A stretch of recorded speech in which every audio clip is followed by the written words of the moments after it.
আরতি যখন আমরা পঞ্চ প্রদীপ দ্বারা করি, পঞ্চ প্রদীপে ধরি, ভক্তিবিনোদ ঠাকুর বলছেন কর্পূর বাতি ললিতা সুন্দরী করে যুগল আরতি। যুগল ভজনটা সখী আনুগত্যে, এই জন্য বলছেন ললিতা সুন্দরী করে যুগল আরতি। প্রেম ভক্তির মহাজন নরোত্তম দাস ঠাকুরও এই কথাই বলছেন, যুগল ভজনটা সখী আনুগত্যে, ললিতা বিশাখা আদি যত সখী বৃন্দ আজ্ঞায় করিব সেবা চরণার বৃন্দ। অর্থাৎ ভজনটা সখী আনুগত্যে, সখীদের আনুগত্য ছাড়া যুগল ভজন হয় না। পঞ্চ প্রদীপে ধরি কর্পূর বাতি, দেখুন পঞ্চ প্রদীপ, পঞ্চ মানে পাঁচ, পাঁচটা প্রদীপ। আচ্ছা মা, আরতির সময় পাঁচটা সলিতা কেন দিতে হয়? চারটা দিলে দোষ কি? একটু বাচ্চাদেরকে থামাও। সলিতা পাঁচটি কেন গো? ছটি দিলে দোষ কি? চারটা দিলে দোষ কি? আমরা দেখুন অনেকেই জানি না, কিন্তু প্রতিদিন আরতি করছি। পঞ্চ প্রদীপে ধরি কর্পূর বাতি, কর্পূরটাই কেন দিতে হয়? অনেকে বলবে কর্পূরটা দিলে অগ্নিটা একটু বেশি করে প্রজ্বলিত হয়। না, এটা তো গৌণ, এটা তো গৌণ ব্যাখ্যা। তত্ত্বটা কি? কেন কর্পূর দেয়া হচ্ছে সলিতার মাঝে? আর আজকাল বহু মন্দিরে পর্যন্ত তেল দিয়ে আরতি করা হয়, এটি মহাপাপ বলে গণ্য মনে রাখবে। সেজুতি সন্ধ্যার প্রদীপ, প্রদীপ যখন সনাতনী হিন্দুরা জ্বালাবে, সেই প্রদীপটা হবে ঘৃত প্রদীপ, ঘি দিয়ে প্রদীপ জ্বালাতে হবে। ঘি যদি না থাকে, তিলের তেল দ্বারা বিষ্ণু তত্ত্বের আরতি হবে। ঘি তিলের তেল যদি না থাকে, প্রদীপ দিয়ে আরতিরই প্রয়োজন নাই। কিন্তু অন্য কোনো তেল দ্বারা আরতি করলে পাপ হবে, অপরাধ হবে। একমাত্র শক্তি তত্ত্বের ক্ষেত্রে, বিশেষ করে মা কালী, সোমেশ্বরী, চণ্ডী, এই যে শক্তি তত্ত্ব, এই শক্তি তত্ত্বের আরতির ক্ষেত্রে আপনি সরিষার তেল ব্যবহার করতে পারবেন। সরিষার তেলটা তমগুণের প্রতীক। এই জন্য এই যে আমরা চাতুর্মাস্য ব্রত করছি, আমরা সরিষার তেল পাই না। দেখবে বাঙালি ছাড়া ভারতবর্ষের অন্যান্য প্রদেশে যখন যাবে, যারা প্রসাদ বুঝি, ওরা সরিষার তেল কখনো ভক্ষণ করে না। সরিষার তেলটা হচ্ছে তমগুণ, তমগুণ সরিষার তেল আনয়ন করে। বাঙালিদের মাঝে সরিষার তেলটা তো অনেক প্রিয়। হ্যাঁ, সরিষার তেলের যে ঝাঁজটা অনিয়ন এন্ড গার্লিকের মতো ঝাঁজ। অনিয়ন গার্লিক মানে পেঁয়াজ রসুন। তাহলে এটা তমগুণের অধীশ্বরী মা কালী। মা কালী সবচেয়ে সন্তুষ্ট হন সরিষার তেল দ্বারা যদি তাকে আরতি করা হয়। কিন্তু বিষ্ণু তত্ত্বের যত মন্দির রয়েছে, ভগবানের যত আরতি হয়, ভগবানের মন্দিরে যখন আরতি হয়, বাড়িতে যখন সন্ধ্যা বাতি দেয়া হয়, ঘি দ্বারা বাতি দিতে হবে, সয়াবিন তেল নয়, অন্য কোনো তেল নয়, সূর্যমুখীর তেল নয়, অন্য কোনো তেল নয়। তিলের তেল দেওয়া যাবে ঘিয়ের অবর্তমানে। আজকাল মোমবাতি দিয়েও আরতি করা হয়। মোমবাতি আর আগরবাতি দিয়ে অনেক মায়েরা শর্টকাট সবকিছু হরিবল হরিবল বলে একটু উলুধ্বনি দিয়ে দিল। মোমবাতি সনাতনী হিন্দুদের সংস্কৃতি নয়, এটা খ্রিস্টানদের সংস্কৃতি। যদি মোমবাতি কোনো নৈবেদ্যের মাঝে লেগে যায়, ওই নৈবেদ্য আর ভগবানের সেবায় অর্পণ হবে না, ভগবানের সেবায় লাগবে না। আজকাল ফ্যাশন হয়ে গেছে, মন্দিরগুলোতে পর্যন্ত মোমবাতি জ্বালিয়ে দেয়া হয়। মোমবাতি জ্বালিয়ে দেওয়ার জন্য আলাদা ব্যবস্থা রাখা হয় মন্দিরগুলোতে। কিন্তু এই সনাতন একটা শাস্ত্রেও আপনি মোমবাতি জ্বালানোর কোনো বিধান দেখবেন না। আজকাল অধিকাংশ লোকেরা মন্দিরগুলোতে মোমবাতি প্রজ্বলন করে। আমি ভাবি আর অনুভব করি কতটা শাস্ত্র জ্ঞানহীন আমরা, শাস্ত্র সম্পর্কে কতটা অজ্ঞতা আমাদের। আমরা শাস্ত্র পড়ি না, শাস্ত্র জানি না, অনুভব করার চেষ্টা করি না। আজকাল সনাতনী হিন্দুর ছেলে মেয়েদের জন্মদিন পালন করা হয় মোমবাতি জ্বালিয়ে আর ফু দিয়ে, ফু, happy birthday to you, happy birthday to you বলছে, আর ফু দিয়ে মোমবাতি নিবাচ্ছে। কোথায় পেলেন আপনি এই সংস্কৃতি? কোন শাস্ত্রে আছে আপনাকে মোমবাতি নিবিয়ে জন্মদিন পালন করার? অনেকে বলবে বাবা এগুলো কি আর শাস্ত্র পড়ার দরকার আছে? স্টার জলসা, জি বাংলা, কালার্স বাংলায় তো আমরা এগুলো দেখি, সিরিয়াল দেখে দেখে আমরা এগুলো শিখছি, বুঝলে? এই স্টার জলসা, জি বাংলা, কালার্স বাংলা ধ্বংস করলো সোনার বাংলা। এই বাংলার প্রত্যেকটা ঘরকে ধ্বংস করেছে এই সিরিয়াল গুলো। কষ্ট নেবে না, বিশেষ করে এই সিরিয়ালে আসক্ত বেশি মায়েরা। রামায়ণে আমরা একজন মন্থরাকে দেখেছি। মন্থরার নাম শুনেছো গো? খুব ভালো ছিল, তাই না? মন্থরা খুব ভালো ছিল, খুবই ভালো, সতী সাধ্বী নারী, তাই না? এবং ভগবান রামচন্দ্রকে সিংহাসনে বসিয়েছিল, তাই তো? ভুল বলে ফেললাম। একটা মন্থরা রামায়ণের পটভূমিকে পরিবর্তন করে দিল, সংসারটা ভেঙ্গে দিল, যৌথ পরিবারটাকে ভেঙ্গে দিল মন্থরা।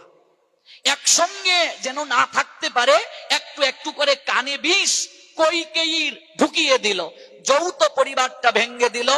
দশরথের মৃত্যুর কারণ যদি আমরা পুঙ্খানুপুঙ্খ ভাবে বিচার করি, মন্থরা। ভগবান রামচন্দ্রের বনবাসকে যদি আমরা বিচার করি, মন্থরা। একটা মন্থরা রামায়ণের পটভূমি পরিবর্তন করলো। আর কলিযুগে ঘরে ঘরে মন্থরা, এই সিরিয়ালগুলোই মন্থরা। প্রত্যেকটা সিরিয়ালে দেখবে মন্থরা নামক কুটনি বুড়ি এক দুইটা আছে, মেয়ের বাড়ি গিয়ে 20 ডালা কানের মাঝে। প্রত্যেকটা সিরিয়ালে দেখবে একটা 4টা 5টা বউ, পরকিয়া ছাড়া আর কিচ্ছু এই সিরিয়ালগুলো শেখাচ্ছে না। সন্ধ্যা হয়ে গেলেই প্রত্যেকটা বাড়িতে দেখবে রচনার দিদি নাম্বার 1 থেকে শুরু হলো।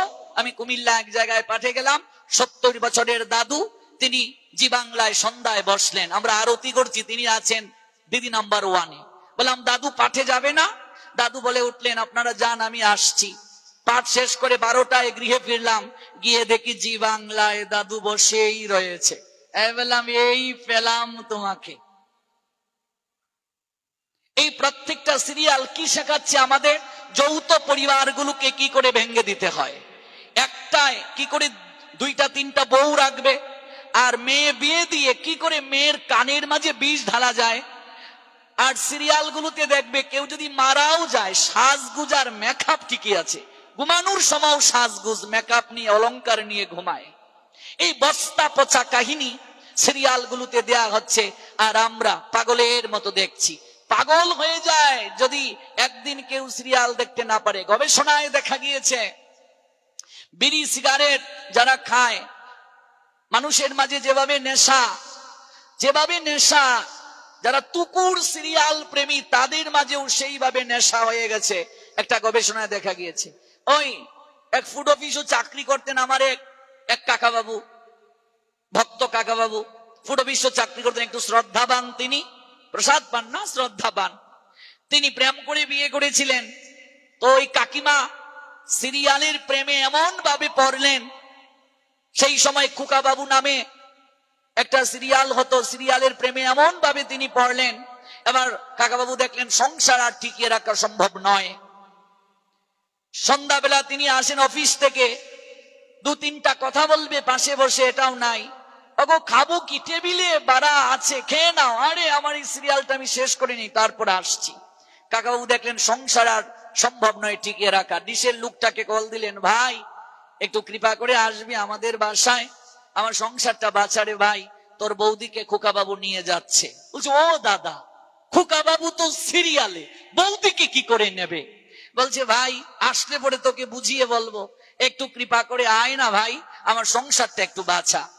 এবার ডিশের লোকটা বাড়ি এলো, আসার পরে কাকাবাবু বলছে একটা গেছাং কাঠ দিয়ে যা তো ভাই। কাঠ মানে বুঝতে পেরেছেন, একটু ডিশের লাইনটা কেটে দিয়ে যা। ডিশের লোকটা একটা গেছাং কাঠ দিয়ে চলে গেল। পরদিন কাকাবাবু ফুড অফিসে চাকরি করেন, তিনি অফিস ছেড়ে সন্ধ্যায় বাড়ি ফিরলেন। মেয়ের নাম রূপাঞ্জলি। বলছে মা রূপাঞ্জলি, তোমার মাকে বলো কি রান্না বান্না হয়েছে, একটু খাবারের ব্যবস্থা করো। মেয়েটা এসে মলিন বদনে বলছে বাবা খাবার আসবে কোত্থেকে, গ্যাস তো নেই, রান্না বান্না হয়নি। বলছে এ কি বলো মা, গ্যাস যদি নিয়ে নে, আগে তো অ্যানাউন্স করে পৌরসভা থেকে লাইনের গ্যাস কখন গেল, বলছে তুমি মাকে সিরিয়াল দেখতে দেবে না, গেছাং কাট দিয়েছ, মাও গ্যাসের লাইনে গেছাং কাট দিয়েছে। সারা বাংলায় ঘুরে বেড়াই, আমার আলোচক জীবন 16 বছর। এই 16 বছর সিলেট বিভাগের বাহিরে বাংলার আনাচে কানাচে ঘুরতে গিয়ে কত যে বিচিত্র অভিজ্ঞতা হলো। এই মন্থরাই হলো সিরিয়াল গুলো, যত ধর্মীয় সিরিয়াল দেখাচ্ছে একটার সঙ্গে আমাদের শাস্ত্র গ্রন্থের কোনো মিল নাই, কোনো মিল নাই। কল্পনাকে আশ্রয় করে ধর্মকে যেভাবে বিকৃত করা হচ্ছে, ও হিন্দুদের কাছে, অন্যান্য ধর্ম অবলম্বীদের কাছে হাসির খোরাক বানানো হচ্ছে। আমরা গোস্বামীগণের গ্রন্থ পড়ে জেনেছি, ভগবান যখন বৃন্দাবনে লীলা বিলাস করেছেন, রাসলীলা করেছেন, বস্ত্রহরণ লীলা করেছেন, তখন তার বয়স ছিল 9 বছর। অথচ এই সিরিয়ালে যখন লীলা দেখায় তখন যুবক কৃষ্ণ, যুবতী রাধা, গোপিকাদের বয়স ছিল 7 বছরের কম বস্ত্রহরণ লীলায়। অথচ সিরিয়ালে যুবতী মেয়েদেরকে দিয়ে বস্ত্রহরণ লীলা দেখানো হচ্ছে। তাহলে অন্য ধর্ম অবলম্বীদের কাছে ভগবান কৃষ্ণের চরিত্র নিয়ে একটা নেতিবাচক ধারণা যাবে কিনা? গোস্বামীগণ সিদ্ধান্ত দিলেন, কেউ যদি রাধা কৃষ্ণের যুগল মিলন সেজে দেখায়, ছেলেটা হবে 9 বছরের কম বয়স, মেয়েটা হবে 7 বছরের কম বয়স। 9 বছরের উপরে কোন ছেলে কৃষ্ণ সেজে একটা মেয়েকে বাম পাশে নিয়ে যুগল দেখাতে পারবে না। 9 বছরের নিচে হবে ছেলেটার বয়স, মেয়েটার বয়স হবে 7 বছরের কম। 10 বছর 7 মাস কৃষ্ণ বৃন্দাবনে লীলা বিলাস করেছেন। অতঃপর তিনি কর্তব্য সম্পাদনের নিমিত্তে মথুরায় চলে এলেন। 100 বছর তিনি আর লীলায় অংশ নেননি বৃন্দাবনে। অথচ যুবতী মেয়েদেরকে দিয়ে ওই সিরিয়াল গুলো দেখানো হচ্ছে, কারণ যুবতী ছেলে মেয়ে না দিলে সিরিয়াল দেখে তো সুরসুরি জাগবে না আমাদের শরীরে, কেউ প্রতিবাদ করে না। আজকে হিন্দুদের এই দুর্দৈব অবস্থার পশ্চাতে একটাই কারণ, আমরা নিজেরা শাস্ত্র গ্রন্থ পড়ি না, আমরা জানার চেষ্টা করি না, আমরা বুঝার চেষ্টা করি না। আমাদের উপর দিয়ে যদি হাতিও উঠে যায় কুম্ভকর্ণের মতো, আমরা যে নাকে সরিষার তেল দিয়ে ঘুমাচ্ছি, আমাদের ঘুম কখনো ভাঙবে না। যেভাবে সনাতন শাস্ত্রকে বিকৃত করা হয়, ধর্মকে বিকৃত করা হয়, কবে যে হিন্দুদের কুম্ভকর্ণের নিয়ে ঘুম ভাঙবে আমি এটাই ভাবছি। এই জন্য একটু অনুভব করুন, নিজের ধারণাটা রাখুন। অনুভব যদি না হয় হবে না, ভাবনাটা যদি না হয় তাহলে হবে না। বিচার করার ক্ষমতা মনুষ্য জীবনেই আছে, আর কোন জন্মে বিচার করার ক্ষমতা নাই। বিচার করার ক্ষমতা যেন প্রাধান্য থাকে। বিনোদন প্রয়োজন আছে, বিনোদনটা যেন আমাদের নেশায় কখনো পরিণত না হয়। আমরা বিনোদনটা নেশায় পরিণত করে ফেলেছি, বিনোদনটা যেন নেশায় পরিণত না হয়, এই দিকটায় আমাদের গুরুত্ব রাখতে হবে।